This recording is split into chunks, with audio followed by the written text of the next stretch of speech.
तो नमस्कार दोस्तों, चलिए आज हम लोग देखते हैं भाषा के विभिन्न रूप।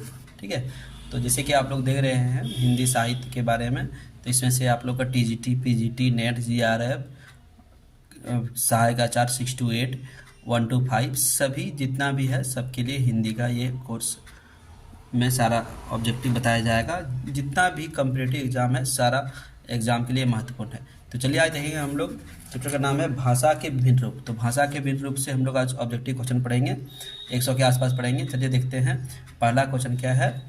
तो रचनात्मक लेखन में भाषा का सबसे पुराना रिश्ता क्या है। रचनात्मक लेखन में भाषा का सबसे पुराना रिश्ता क्या है, तो चलिए देखते हैं क्या है। तो संदेश है। क्या है? संदेश है। असंगत बताइए। तो मारवाड़ी इंदौर का नहीं है, मेवाती मेवात का है, जयपुरी अजमेर का है, मालवी रतलाम का है। ठीक है, क्वेश्चन नंबर 3 देखते हैं हम लोग। देखिए, भारत में भाषाओं का साहित्यिक विकास का क्रम माना जाता है। तो सबसे पहले था वैदिक संस्कृत, फिर लौकिक संस्कृत, संस्कृत, पाली, प्राकृत, अपभ्रंश। ठीक है, इस तरह से है। क्वेश्चन नंबर 4 देखिए, अपभ्रंश का भाषा के रूप में सबसे पहला प्रयोग कहाँ मिलता है।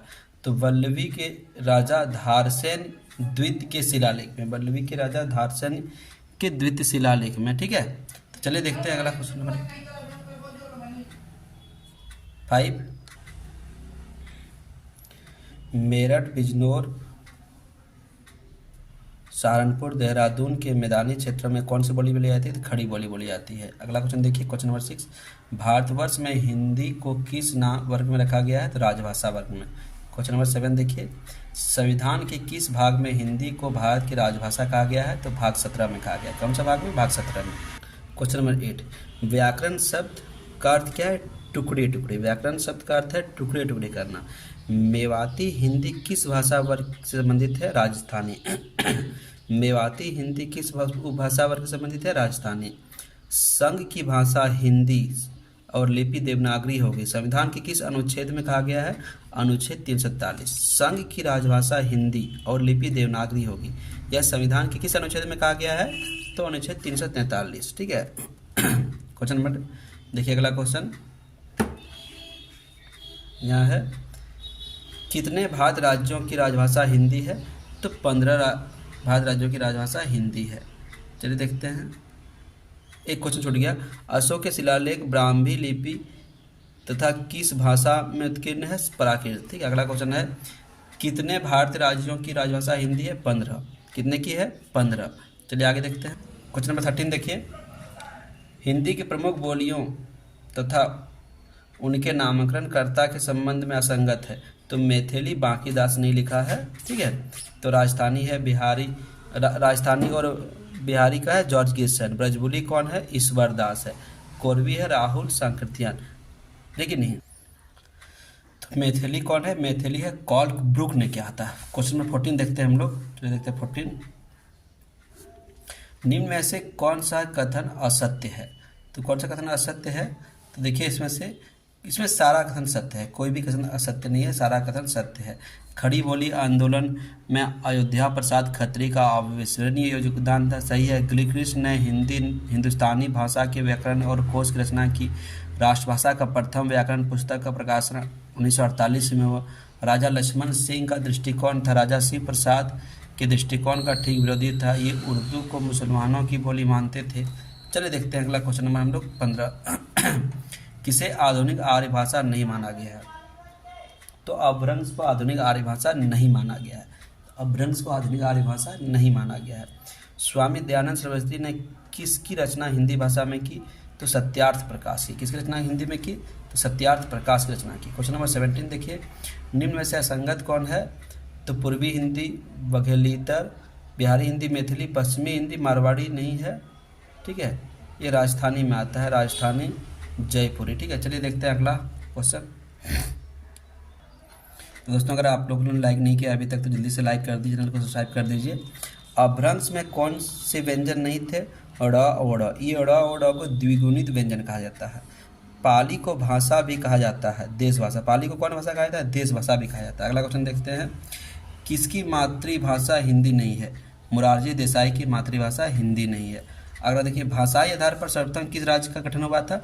तो आंध्र प्रदेश का गठन हुआ था भाषाई राजवंश से पहले। अगला क्वेश्चन देखिए, खड़ी बोली का अर्थ टकसाली अर्थात स्टैंडर्ड भाषा है। खड़ी बोली के संबंध में उपरोक्त कथन किसका है? तो विश्वनाथ प्रसाद है। किसका है? तो विश्वनाथ प्रसाद।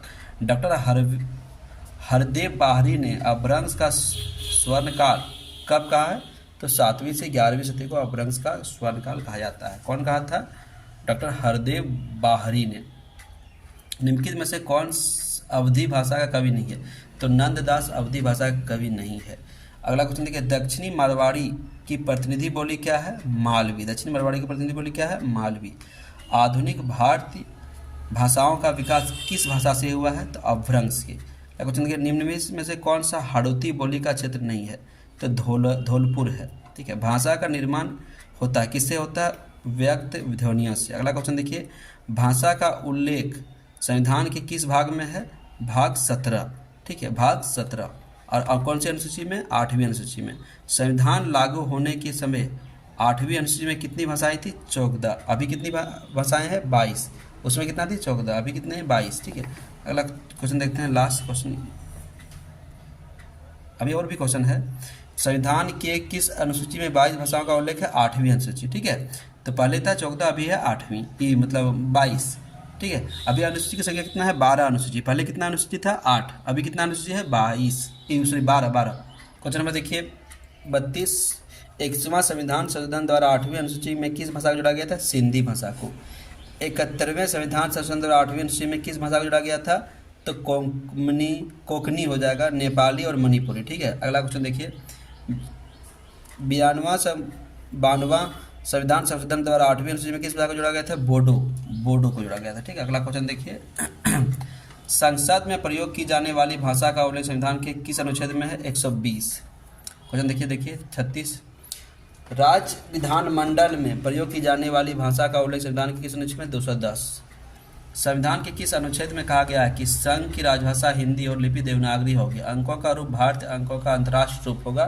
तो 343। क्वेश्चन नंबर देखिए 38, 15 वर्ष अर्थात 1965 तक अंग्रेजी भाषा का प्रयोग किए जाते रहने की बात संविधान के किस अनुच्छेद में कहा गया? 346। 15 मतलब पहले कहा गया था कि 15 वर्ष तक इंग्लिश में भी शासन हो सकता है। मतलब संविधान का जितना भी, या कोई भी संविधान का नहीं बोल सकते हैं कि उच्च न्यायालय या कोई भी न्यायालय का लेखा जोखा है इंग्लिश में रहेगा। यह किस अनुच्छेद में था? 346 में। ठीक है। हिंदी को राजभाषा का दर्जा कब मिला था? 14 सितंबर 1949 को। संविधान के किस अनुच्छेद में उल्लेख है कि संविधान के प्रारंभ से 5 वर्ष की समाप्ति पर राष्ट्रपति द्वारा राजभाषा संबंध में एक आयोग का गठन किया जाए? 344। ठीक है, 344। ठीक है। अगला देखते हैं 41 नंबर क्वेश्चन, एक राज्य दूसरे राज्य के बीच होने वाले पत्र व्यवहार का उल्लेख संविधान के किस अनुच्छेद में है? 346। ठीक है। देखिए, किसी राज्य द्वारा दूसरे राज्य भाषा घोषित करने का उपबंध किस अनुच्छेद में है? 347। किसी राज्य द्वारा राज्य की दूसरी भाषा घोषित करने का उपबंध संविधान के किस अनुच्छेद में है? 347। चलिए देखते हैं और क्वेश्चन हम लोग बहुत सारा। उच्च न्यायालय और उच्चतम न्यायालय की भाषा का उपबंध संविधान के किस अनुच्छेद में है? 348। 348 में है। ठीक है। अगला क्वेश्चन देखिए,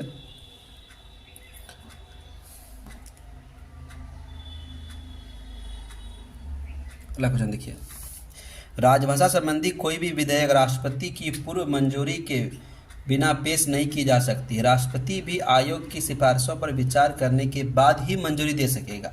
संविधान की इस अनुच्छेद में इस बात की पुष्टि की गई है? तो 349 में। ठीक है। अगला देखिए क्वेश्चन, भाषा अल्पसंख्यक वर्गों के लिए प्राथमिक स्तर पर मातृभाषा में शिक्षा देने की सुविधा उपलब्ध कराई जाए, इस बात का उल्लेख इसमें है? 350 में। मतलब 350 में है क्या कि मातृभाषा में प्रारंभिक शिक्षा जो है वो दिया जाना चाहिए, जो आजकल होता भी है। भाषा विषयक उपबंध किस में किया गया है? तो सारा में, सब में है। ठीक है। सन 1955 में प्रथम राजभाषा आयोग का गठन किसकी अध्यक्षता में किया गया है? तो बीजी खेर। ठीक है। बाल गंगाधर खेर। क्या है? खेर है, बाल गंगाधर खेर। ये बहुत क्वेश्चन पूछता है। सन 1955 में प्रथम राजभाषा आयोग का गठन किसकी अध्यक्षता में हुआ था? बाल गंगाधर खेर, बीजी खेर शॉर्ट में। अगला क्वेश्चन देखिए, सन 1957 में संसदीय राजभाषा समिति का गठन किसकी अध्यक्षता में हुआ था? जीबी पंत। देखिए 1957 में हुआ था जीबी पंत और 1955 में जो हुआ था बीजी खेर। तो 1955 में बीजी खेर ये प्रथम था, ठीक है, और 57 में जो हुआ था जीबी पंत, ठीक है। चलिए आगे देखते हैं। प्रथम राजभाषा आयोग और संसदीय राजभाषा समिति का गठन संविधान के किस अनुच्छेद में किया है? 344। अगला क्वेश्चन देखते हैं, किस अनुच्छेद में कहा गया है कि संघ का यह कर्तव्य होगा कि वह हिंदी भाषा का प्रयोग और प्रसार बढ़ाएं?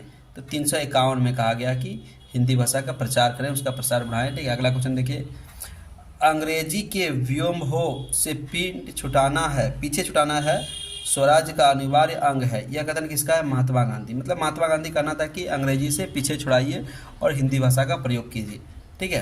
अगला क्वेश्चन देखिए, सन 1955 में गठित प्रथम राजभाषा आयोग में सदस्यों की संख्या कितनी थी? 21 थी।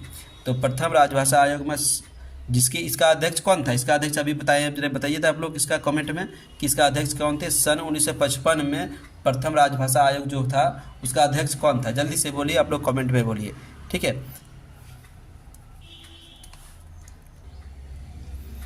राजभाषा अधिनियम 1963 में कुल कितनी भाषाएं हैं? तो 9 भाषाएं हैं, ठीक है। राजभाषा संकल्प कब पारित हुआ था? तो 1968 में पारित हुआ था। राजभाषा नियम कब बना? तो 1976 में बना, ठीक है। किसमें केंद्र सरकार के कार्यालय को 3 वर्गों में बांटा गया है? तो राजभाषा अधिनियम 1976 में। अगला देखिए क्वेश्चन, हिंदी को संघ की राजभाषा बनाने का जो प्रस्ताव संसद में पारित हुआ उसके प्रस्तावक कौन थे? तो गोपाल स्वामी अयंगर।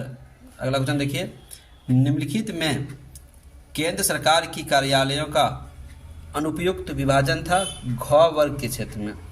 क वर्ग के क्षेत्र में कौन से राज्य आते हैं? तो यहाँ देखिए उत्तर प्रदेश भी आते हैं, मध्य प्रदेश भी, राजस्थान भी आते हैं, सारा आते हैं, ठीक है। तो उपयुक्त सभी हो जाएगा। ख वर्ग के क्षेत्र में कौन से राज्य आते हैं? तो यहाँ देखिए पंजाब भी आते हैं, गुजरात भी आते हैं, महाराष्ट्र में। ख वर्ग में मतलब हिंदी और अंग्रेजी दोनों, हिंदी और लोकल भाषा दोनों चलेगा, ठीक है। और ग वर्ग में कौन आते हैं? तो यहाँ देखिए पश्चिम बंगाल, उड़ीसा, उत्तर। इसमें से क्या होता है? लोकल भाषा और अंग्रेजी, ठीक है। साहित्य अकादमी की स्थापना कब हुई थी? तो 1954 में। साहित्य अकादमी की स्थापना कब हुई थी? 1954 में। नेशनल बुक ट्रस्ट की स्थापना कब हुई थी? ठीक है, ये हो गया 1957 में। पूछता है कभी कभी। वैज्ञानिक तथा तकनीकी शब्दावली आयोग की स्थापना कब हुई थी? 1961 में। अगला क्वेश्चन 65, केंद्रीय हिंदी निर्देशालय की स्थापना कब हुई थी? 1960। केंद्रीय हिंदी निर्देशालय की स्थापना कब हुई थी? 1960 में हुई थी। चलिए देखते हैं अगला, केंद्रीय अनुवाद ब्यूरो की स्थापना कब हुई थी? 1971 में। अगला क्वेश्चन देखते हैं हम लोग, राजभाषा विभाग की स्थापना कब हुई थी? 1975 में। राजभाषा विभाग की स्थापना कब हुई थी? 1975 में।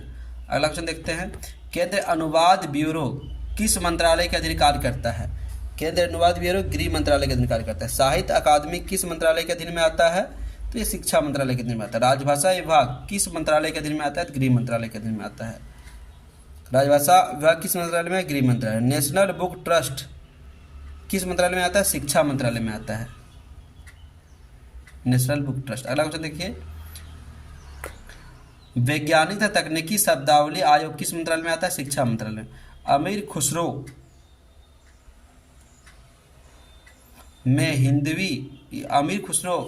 अपनी किस रचना में हिंदवी शब्द 330 बार प्रयोग किया है? तो खाली बरी में। क्वेश्चन नंबर देखिए अगला क्वेश्चन,